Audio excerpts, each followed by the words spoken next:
আমি এখন last warning দিয়ে দিতেছি, এখন যদি তুমি না আসো আমি তোমার গোপনীয় ভিডিও সবগুলো আমি সোশ্যাল মিডিয়া আমি ছেড়ে দেবো।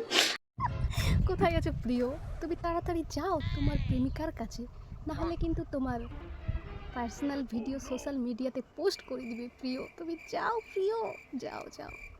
আমার কাছে আসতে আসো প্রিয়, আমি তোমাকে ছাড়া আমি থাকতে পারি না, আমার রাতে ঘুম হয় না। তুমি কেন বুঝো না প্রিয়? তোমাকে ছাড়া থাকতে পারে না, রাতে ঘুম আসে না প্রিয়। তুমি যাও প্রিয়, আমাদের কথাটা শোনো প্রিয়, না হলে কিন্তু তুমি সোশ্যাল মিডিয়ায় ফেমাস হয়ে যাবে প্রিয়। আমি এভাবে কান্না করতেছি, সোশ্যাল মিডিয়ায় ভিডিও ছাড়ছি, তোমার কি একটু মন খোলে না?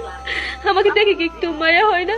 তোমার কি মনটা পাথরের নাকি লোহার প্রিয়? তোমার কি একটুকু কষ্ট হয় না তাকে দেখে প্রিয়? তোমার ভালোবাসার কসম লাগে প্রিয়, তুমি তাড়াতাড়ি যাও প্রিয়।